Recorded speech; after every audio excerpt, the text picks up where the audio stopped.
Chapter 12. Journey to the West. After deciding which horse to take with me, I set off westward right away. I thought something like this might happen, which was exactly why I had the item box. I'd packed all sorts of supplies in case I needed to make an impromptu escape, including food, water, tents, blankets, cookware, weapons, armor, fodder, water buckets, you name it. Roland, Francette, and 4 of the Imperial Guards had frantically chased after me, though.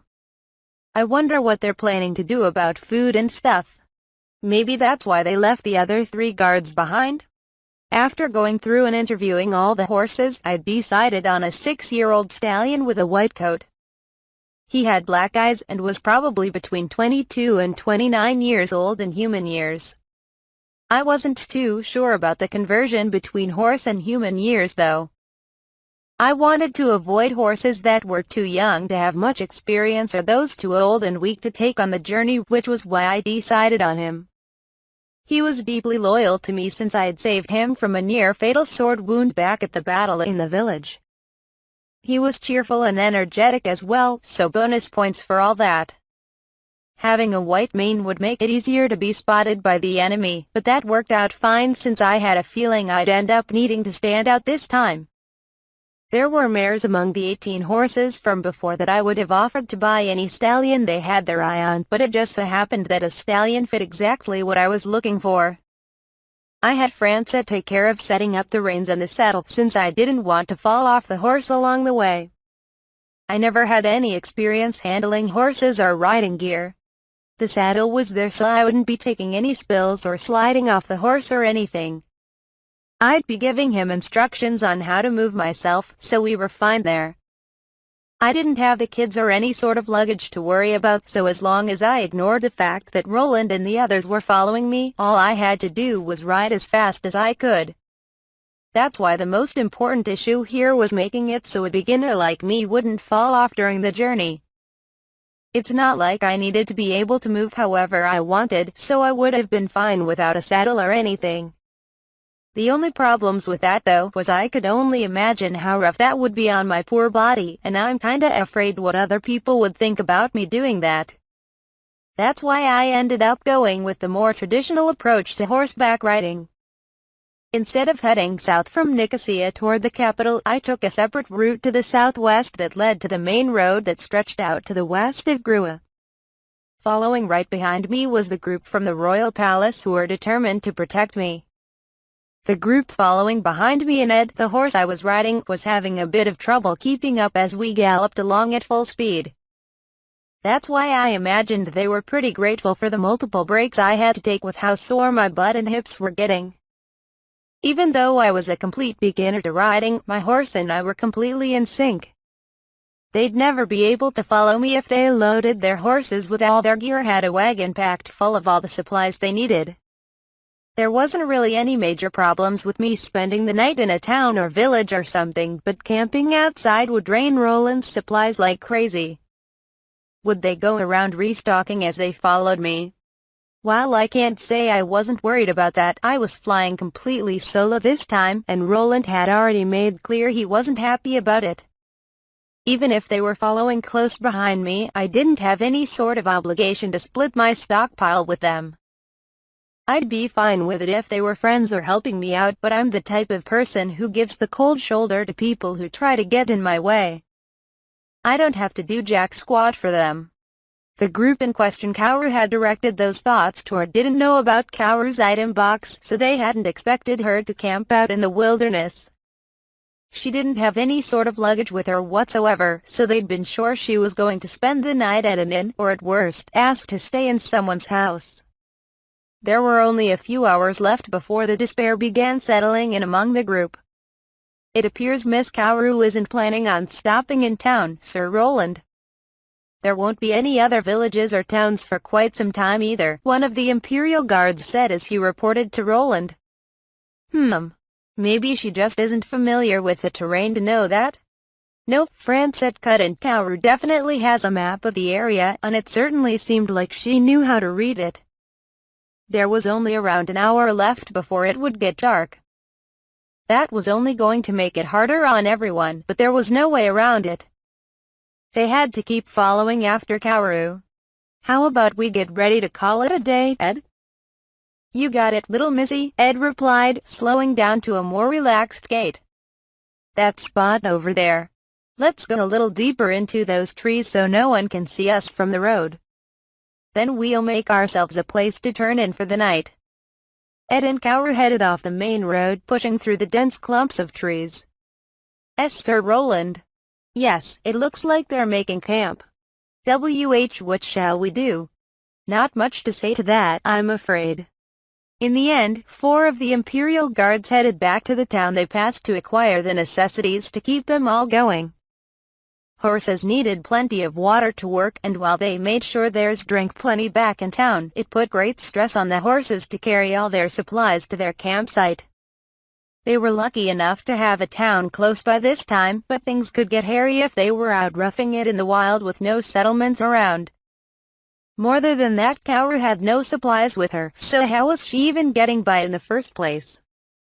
That was the question on Roland's mind, but there was no way he could just go over and sneak a peek at her while she was sleeping or anything. All he could do was wait and brood over it by himself. Around that same time, Kaoru and Ed were enjoying dinner together. Kaoru had stocked up on plenty of hot food she'd made in the kitchen back at the workshop. After Ed had finished the feed Kaoru gave him, he was absolutely over the moon as she pulled out one treat after another from her item box. Corn, carrots, apples, and even sugar cubes. She'd made the sugar cubes with her potion-making abilities, specifying it as a sort of medicine to replenish one's sugar intake that looked tasted and was made with the same ingredients as a regular sugar cube. "This is amazing, it's just like you said. I'm gonna give it all I got again tomorrow, too. Please and thank you. Oh, and drink this too. It will greatly refresh you." "Well, thank you kindly." After sprinkling monster and bug repellent potion everywhere, Kaoru pulled out the bed she'd nabbed from the Baron's mansion and had herself a good night's rest. It was the first time in forever she'd pulled out that bed. The next morning, Kaoru and Ed woke up feeling refreshed and rejuvenated. After enjoying a bit of breakfast and taking care of their business, they set off as happy as could be. Roland's group, on the other hand, wasn't as lucky. They had stayed up all night in case any monsters or wild beasts tried getting the jump on them. Eaten alive by mosquitoes and aching all over after getting through the night with only a single blanket. Carrying blankets just meant more things for them to lug around, so one was the limit. It would be a different story if they could just leave the old ones behind and buy more at towns, but they didn't have that particular luxury.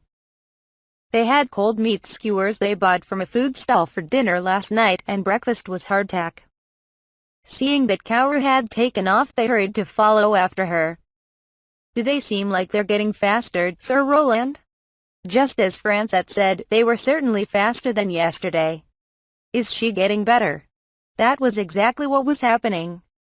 She was using potions to not only fix the pain in her joints but also to strengthen them as well. To top it all off, she was getting personal lessons from the very horse she was riding. "Raise your waist a little bit more. Yep, just like that. Try and get a feel for the way my body moves while running. Clamp your knees a bit tighter against me, too. Yeah, that's the way." He was there to tell her the riding techniques the other soldiers used and gave her advice on how to make riding easier for her, so of course she'd be getting better. Ed was one of the elite, a horse selected for the vanguard and given extra water even when the rest of the Empire's troops were suffering. On top of all that, Kaoru herself was lighter than Roland or any of the others following along with him. Compared to full-grown guys in armor carrying swords, it was like she weighed nothing at all. Every time they took a break, Ed and Kaoru would even down a healing potion together. Roland's group, on the other hand, were weighed down with camping gear and food and water, making it steadily more difficult to keep up with Ed. "This isn't good, Sir Roland. At this rate, she's just going to keep putting more distance between us. Even if we force the horses to run faster to keep up, they're going to be exhausted in no time at all. We haven't been giving them enough water as it is. There's no point if she gets away from us now." Though they'd somehow managed to keep up with her yesterday, she was moving at a much faster pace today. Things could get out of hand by tomorrow. It was then Francette came in and offered a suggestion of her own. Let's split up into two groups. One group will make camp near Kaoru and keep up with her until around noon, while the other will travel about half a day ahead. While they won't get to sleep until later than usual, they'll be able to rest easy until the next morning.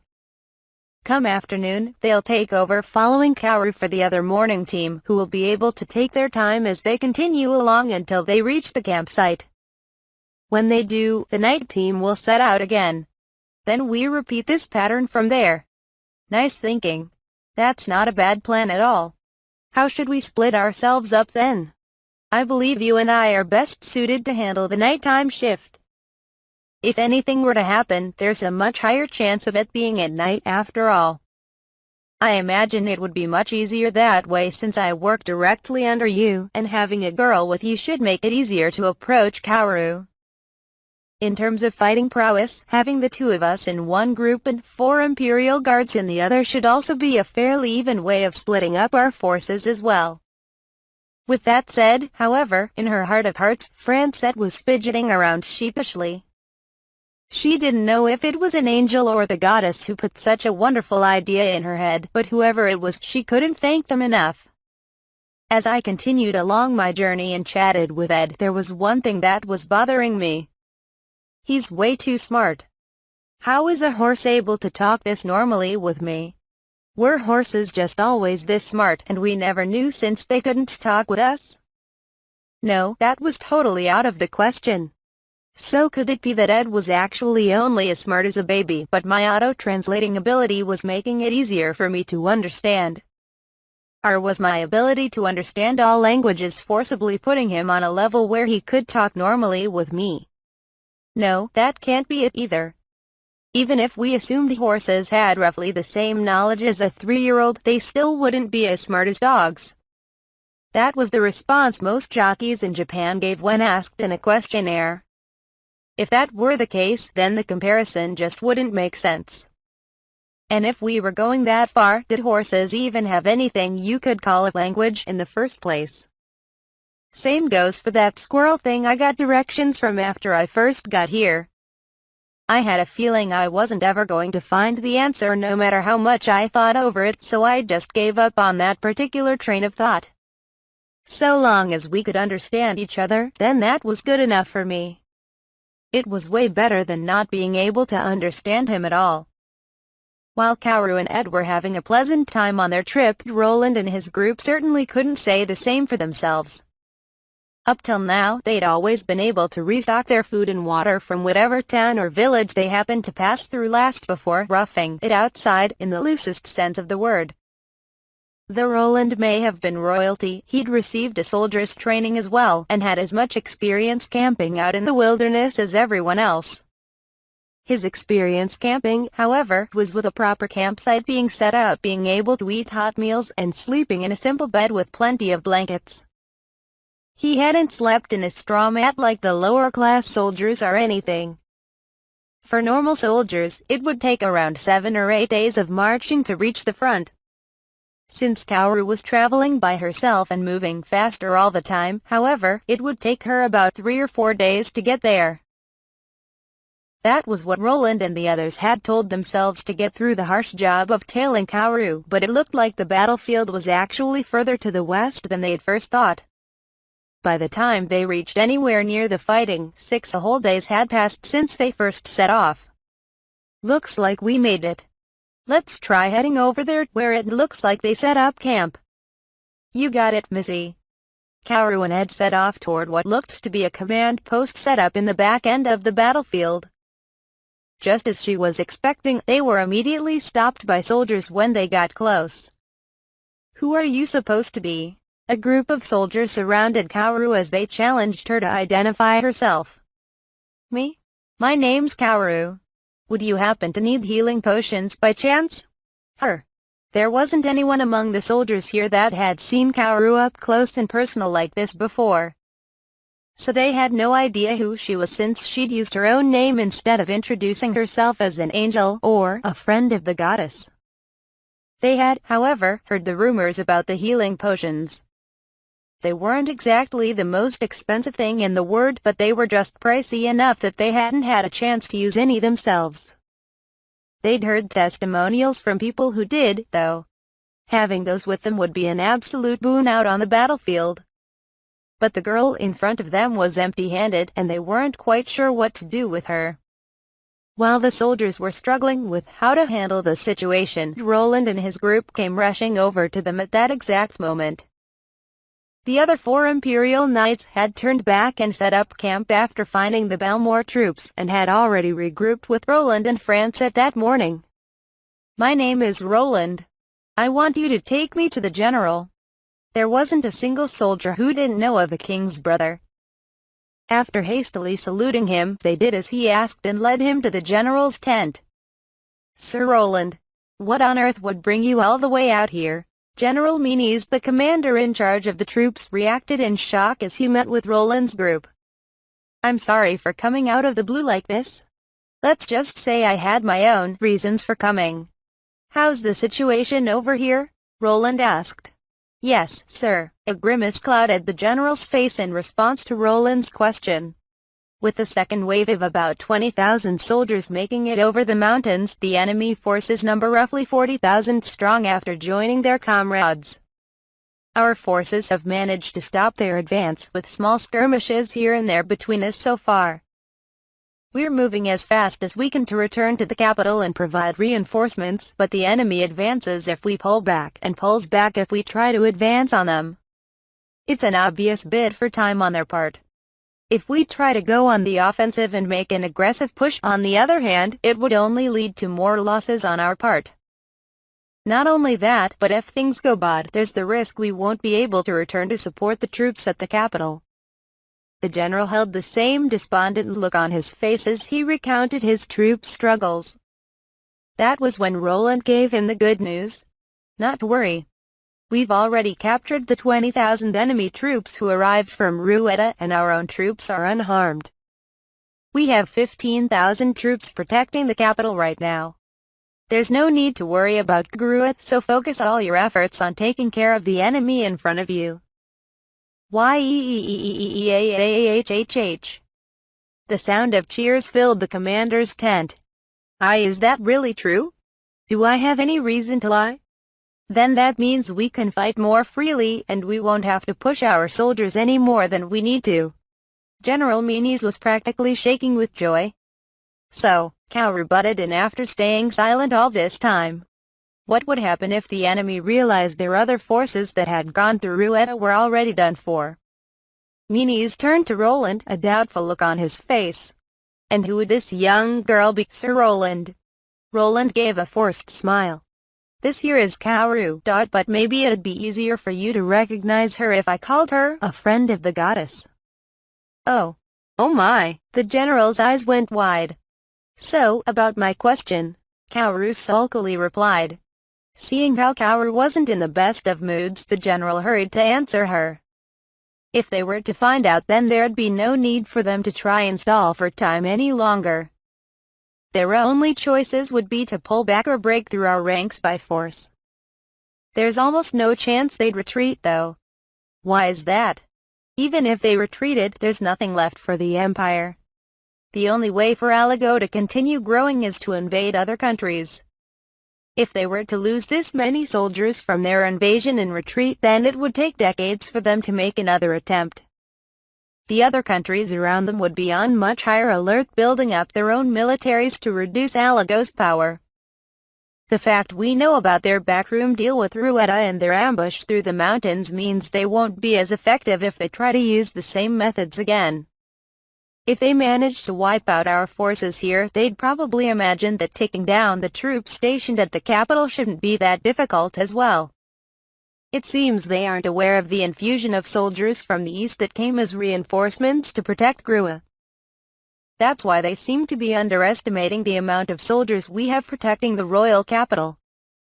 Assuming the instigators needed 3 times as many soldiers, if the defending side had 10,000 troops, the attackers would need 30,000 to take them on. If Alago thought there was less than that guarding the capital, then 30,000 would be plenty. If that were the case, then they'd just have to keep their own casualties to 10,000 or less. Losing roughly a third of your troops in battle was devastating, but losing half of them meant your side had been annihilated. Most of the time, a battle would be decided right then and there. If Alago had 30,000 soldiers to spare after beating the enemy here, then the Empire should have a good chance of winning this war.